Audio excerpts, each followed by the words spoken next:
Saya udah nonton ratusan dan denger ribuan podcast gimana cara mulai dari nol. Tapi itu semua nggak ada yang relate sama orang yang beneran miskin. Itu buat saya berpikir, kalau semisal saya anak dari manusia silver yang bener-bener nggak punya ilmu, nggak punya modal, dan nggak punya koneksi sama sekali, apa yang bakal saya lakuin? Di video kali ini, saya bakal share kepada kalian apa yang bakal saya lakuin kalau saya mulai, misal dari nol, sampai bisa punya penghasilan 50 juta sebulan. Jadi kalian wajib nonton sampai habis. Saya bakal bagi ini menjadi 4, yaitu 0 sampai 3 juta, 3 sampai 10 juta, 10 sampai 30 juta, dan 30 sampai 50 juta. Dari 0 sampai 3 juta, tanpa pikir panjang, saya bakalan cari kerja sama orang. Nah, biasa tuh influencer udah stop sampai sini, nggak jelasin secara detail. Tapi tenang, saya bakal jelasin kerja di mana dan jadi apa. Ada satu restoran di daerah Dutamas, namanya Seafood Bakaran 46. Tempatnya itu selalu rame, dan di atasnya kalau kamu lihat pelangnya, itu selalu dicari karyawan. Tapi anehnya, nggak ada orang yang mau lamar kerja di tempat tersebut. Jadi kita bakalan ambil apa yang orang lain nggak mau ambil. Saya bakal kerja mungkin 6 bulan di sana, lalu jadi yang paling rajin, dan saya bakal simpan gaji saya dengan pengeluaran yang seketat mungkin. Saya bakal minta makan, atau bahkan makan makanan customer yang sisa, demi bisa ngumpulin duit. Setelah uang kekumpul selama 6 bulan tersebut, ada dua hal yang bakal saya beli, yaitu handphone ya, yang mungkin sekitar 3 jutaan, dan motor second yang mungkin harganya 5-6 jutaan. Dan mungkin saya bakal agak slowing down di kerjaan, dan pakai waktunya untuk saya belajar. Lalu saya bakal buka YouTube dan belajar dua hal, yaitu pertama, gimana cara jadi sales dan marketing, kedua, gimana caranya supaya saya itu bisa keterima kerja. Setelah saya belajar semua itu, saya bakalan download Glints. Dan sembari kerja di tempat lama nih, jadi barista atau waiters, saya bakal sembari apply kerja di tempat yang butuh sales dan marketing. Bukan jadi sales di tempat-tempat gede kayak Honda, Toyota, dan sebagainya, tapi saya akan cari tempat-tempat yang menengah lah, nggak terlalu kecil tapi nggak terlalu gede juga. Karena disinilah lahan yang paling basah itu ada. Begitu kalian keterima, kalian fokus. Karena di sini, itu bakal ubah gaji kalian dari yang awalnya 3 juta sebulan sampai 10 juta per bulan.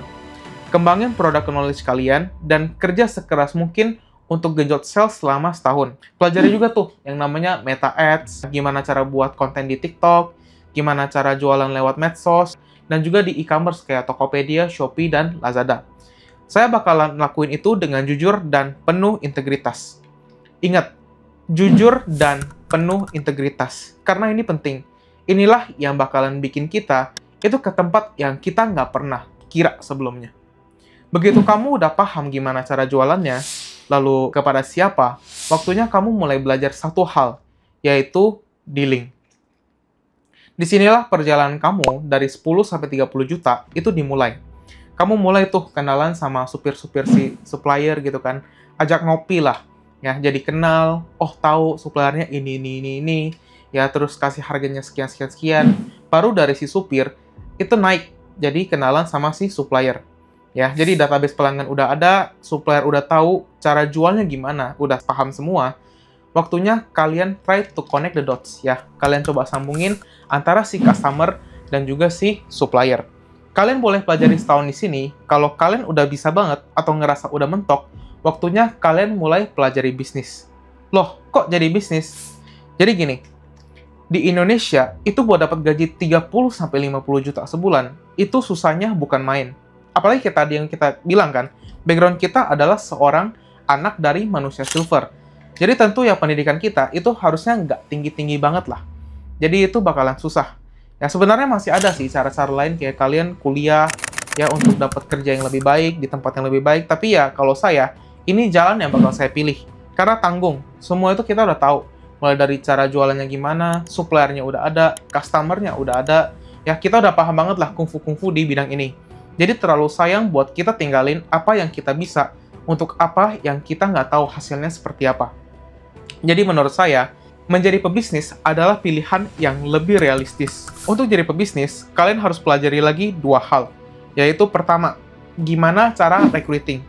Supaya kalian bisa ada orang yang bantu, ngerekrut orang itu adalah hal yang penting.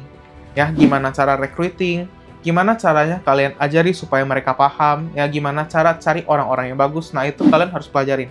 Lalu yang kedua, gimana cara ambil ke supplier, tapi bayarnya nanti. Nah, itu wajib dipelajari. Kayak yang tadi saya mention kan, alasan kenapa kita harus jujur dan penuh integritas adalah karena ini. Kita itu perintis yang nggak punya duit yang banyak. Jadi yang kita punya itu cuma modal nyali dan nekat. Kalau kalian nggak bisa dipercaya sama orang, ya orang itu nggak akan berani taruh barang ke kita. Makanya, lebih untung jadi orang jujur ketimbang jadi gak jujur. Karena untuk jangka panjang, orang yang jujur itu nggak bakalan mati. Dengan kalian pelajari seperti itu, maka untuk bikin 30-50 juta per bulan, itu bukanlah hal yang mustahil.